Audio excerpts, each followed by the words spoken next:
नरेंद्र सिंह तोमर जी, सम्माननीय प्यारे सिंह दत्तू जी और सम्माननीय मंच और मेरे सभी 275 बूथों से पधारे मेरे सम्माननीय बूथों के अध्यक्ष बीएलओ, सबको मैं आज इस कार्यक्रम में पधारे सबको धन्यवाद देता हूँ। जय हिंद, जय भारत। सर आ जाओ भाई सब लोग। सर मैं आपसे जानना चाह रहा हूँ कि डीएमपी पार्टी का जो गठबंधन हो रहा था उसका क्या होगा सर? डीएमपी पार्टी का जो गठबंधन हो रहा था उसका क्या होगा? कहाँ पे हो रहा था? तो भोपाल में लोग मिले हुए थे, आपसे बात हुई थी। भारतीय जनता पार्टी तो चुनाव लड़ रही है जी सर, ये जो कार्यक्रम है इस तरह के बूथ कार्यकर्ता मजबूत करने के लिए, ये कितना सफल कारगर होगा? भारतीय जनता पार्टी की ताकत भारतीय जनता पार्टी का कार्यकर्ता है और ये बूथ वाली फौज भारतीय जनता पार्टी के पास देश में किसी राजनीतिक दल के पास नहीं है। भारतीय जनता पार्टी का कार्यकर्ता निस्वार्थ रूप से काम करने वाला है। आप देख रहे हैं कि लोग अष्टमी छोड़कर कार्यक्रम में आए हुए हैं। अभी ये पहुंचेंगे तो एक एक दो दो घंटा इनको अपने घर पहुंचने में लगेंगे। यही ताकत भारतीय जनता पार्टी को 17 तारीख को जिताएगी। सर ये जैसे अभी मुख्यमंत्री जी का चेहरा किसी ने अभी जैसे पार्टी की तरफ से घोषित नहीं हुआ है, सर इसके बारे में क्या? नहीं, मुख्यमंत्री हैं शिवराज सिंह जी। आने वाले समय में पार्टी तय करती है हर बार। सर सिंधिया जी की चुनाव लड़ने की कयास लगाई जा रही है, उसके बारे में कुछ समझ? देखिए, केंद्रीय चुनाव समिति तय करती है कौन चुनाव लड़ेगा और कौन चुनाव नहीं लड़ेगा। भारतीय जनता पार्टी 228 सीटें घोषित कर चुकी है, 2 सीटें आज हो जाए। सर मैं आपसे जानना चाह रहा हूँ कि अपनी पार्टी किस मुद्दों पर अगला चुनाव जो लड़ने जा रही है वो है, क्या मुद्दे हैं? विकास और जन कल्याण जी, मुख्य रूप से भारतीय जनता पार्टी के 2 ही प्रमुख मुद्दे हैं। हम चुनाव भी इस पर लड़ते हैं और जब जीत कर आते हैं तो काम भी इस पर ही करते हैं। हम तो ये अंदाजा लगा रहे हैं कि आप मुख्यमंत्री बनेंगे। हमारी जनता की, यहाँ से अम्बा क्षेत्र की जनता की ये आशा है कि आप मुख्यमंत्री बनेंगे। ये सही है सर? आप अंदाज लगाने के लिए स्वतंत्र हैं जी, लेकिन मैं इस दौड़ में न कभी था ना हूँ। सर कांग्रेस, सर एक सलाह कांग्रेस कहती है कि सर ये अभी तक जितनी भी योजनाएं जो अभी हमारे चुनाव आने के पूर्व लाडली बहना योजना जो खोली गई है, ये इस तरह के चुनाव का एजेंडा है सर, इसके बारे में एक सब? नहीं, भारतीय जनता पार्टी जो कहती है वो करती है। हमारी कथनी और करनी में एक रूपता है। हमने 1951 में कहा था कि धारा 370 समाप्त करेंगे। जब ताकत जनता ने हमको दी, हमने खत्म करके दिखाया। हमने कहा था राम मंदिर बनाने का मार्ग प्रशस्त करेंगे। राम मंदिर बनते हुए सारी दुनिया देख रही है। हमने जन कल्याण की बात कही थी, गरीब के आंसू पहुंचने की बात कही थी, गरीब के जीवन स्तर में बदलाव लाने की बात कही थी। तो आज 14 करोड़ लोग नरेंद्र मोदी के राज में गरीबी की रेखा से ऊपर आ गए। 1 करोड़ 39 लाख रुपया भारतीय जनता पार्टी की सरकार के कृतित्व के कारण मध्य प्रदेश में गरीबी की रेखा के ऊपर आ चुकी। रोजगार का मुद्दा अभी भी काबिज है सर, रोजगार के लिए कुछ नहीं हुआ भारतीय जनता पार्टी के अंतर्गत। देखिए, रोजगार के मामले में टीवी वालों को भी ईमानदारी से एनालिसिस करना चाहिए। रोजगार के माने क्या है? पहले तो मीडिया ये परिभाषा तय करे कि रोजगार के माने क्या है। आज प्रधानमंत्री हर माह 70,000, 75,000, 50,000 लोगों को अपॉइंटमेंट लेटर बांटते हैं। मध्य प्रदेश शासन ने 22,000 एक मुश्त लोगों को नौकरियां दी। स्वरोजगार के इतने अवसर खुले हुए हैं। आज लाखों करोड़ रुपए का जो विकास का काम हो रहा है उसमें रोजगार जनरेट नहीं होता। अगर कोई स्कूल की बिल्डिंग बन रही है, हमारा अस्पताल बन रहा है पोरसा का, उसमें लोगों को रोजगार नहीं मिल रहा। सर संगठित रोजगार की बात कर रहे हैं। अरे संगठित रोजगार तो आप अपना भविष्य निधि संगठन का आंकड़ा लो तो उसमें समझ में आ जाएगा कि 10 साल यूपीए के सरकार में क्या हुआ। ST/SC की बैकलॉग की जगह क्या हुआ?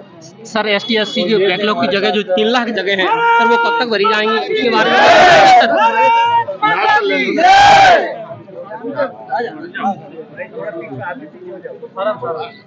देश में 5 राज्यों में चुनावी चौधरी चुकी है। मध्य प्रदेश में चुनाव होने जा रहे हैं। 17 नवंबर को मतदान होना है। इस वक्त हमारे साथ हैं केंद्रीय मंत्री नरेंद्र सिंह। देखा जाए सर, आपने पार्षद से लेकर सांसद तक का चुनाव लड़ा है, अब आप विधायकी का चुनाव लड़ रहे हैं, कैसे देखते हैं 2023 के इलेक्शन को?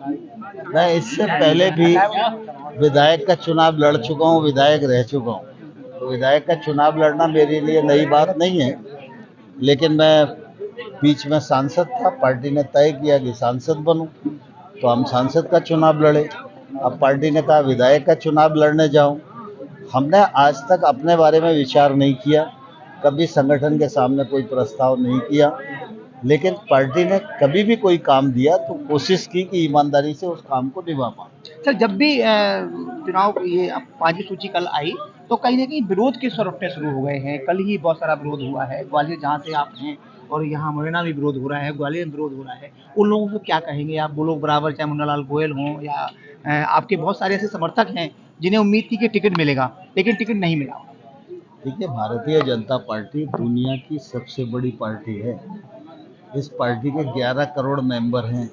एक विधानसभा क्षेत्र में 6 कार्यकर्ता हैं जो चुनाव लड़ने की पात्रता रखते हैं, लेकिन टिकट एक को ही दिया जा सकता है, 6 को नहीं दिया जा सकता। लेकिन वो सब हमारे परिवार के लोग हैं, सबको समझाएंगे बुझाएंगे, हमारा मामला है निपटा। अभी बराबर कांग्रेस आरोप लगा रही है, कहीं ना कहीं ये कह रही है कि 2018 में सत्ता में सरकार कांग्रेस आ गई थी, बीच में सत्ता परिवर्तन किया गया, उसमें आपका भी नाम आया प्रमुखता से, आपने भी इसमें पूरा सहयोग किया है लोगों को तोड़ने फोड़ने में। ऐसा आरोप बराबर कमलनाथ जी ने लगाया, दिग्विजय सिंह ने लगाया।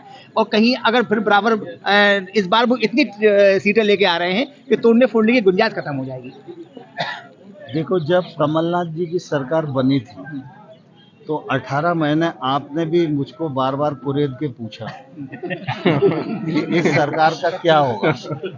तो इसका मतलब ये था कि आपको भी अंदाज था कि ये सरकार कहीं ना कहीं हिल रही है। लेकिन मैंने हमेशा क्या कहा, भारतीय जनता पार्टी तोड़ फोड़ में भरोसा नहीं रखती, ये सरकार अपने बोझ से ही गिरेगी।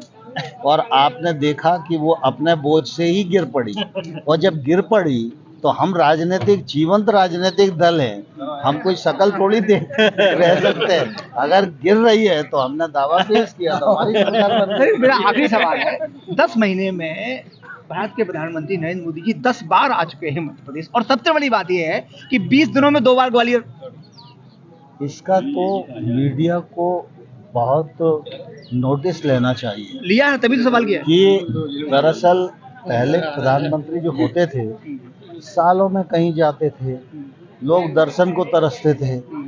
आज नरेंद्र मोदी जी ऐसे प्रधानमंत्री हैं जो महीने में 25 दिन देशाटन करते हैं, और देश में जाते हैं, विदेश में जाते हैं तो अपने यहाँ के लोगों का तकलीफ देखते हैं, दुख दर्द देते हैं, उसके लिए योजनाएं बनाते हैं। और नरेंद्र मोदी जी ऐसे प्रधानमंत्री हैं जो ये चाहते हैं कि 140 करोड़ का देश एक साथ आगे बढ़े, जिससे हम दुनिया के सिरमौर बने। इसलिए पूरे देश को संगठित करने के लिए नरेंद्र मोदी जी का प्रवास होता है। मध्य प्रदेश वो बार बार आए, हम सबका सौभाग्य है। एक निजी सवाल है साहब आपसे कि आपने जेट प्लस सुरक्षा नहीं ली। पता है छोटे छोटे नेता होते हैं, जेट प्लस की मांग करते हैं, आपको ऑफर भी किया गया लेकिन जेट प्लस नहीं ले रहे हैं, ऐसा क्या कारण मानते हैं? आप बड़े नेता हैं, केंद्रीय मंत्री 2 बार रहे, दोबारा टर्न चल रहा है। हमारे पिताजी हमेशा कहा करते थे जब हम छोटे थे कि बेटा दुनिया की किसी भी हस्ती से कुछ मांगना मत, अपने आप मिलेगा।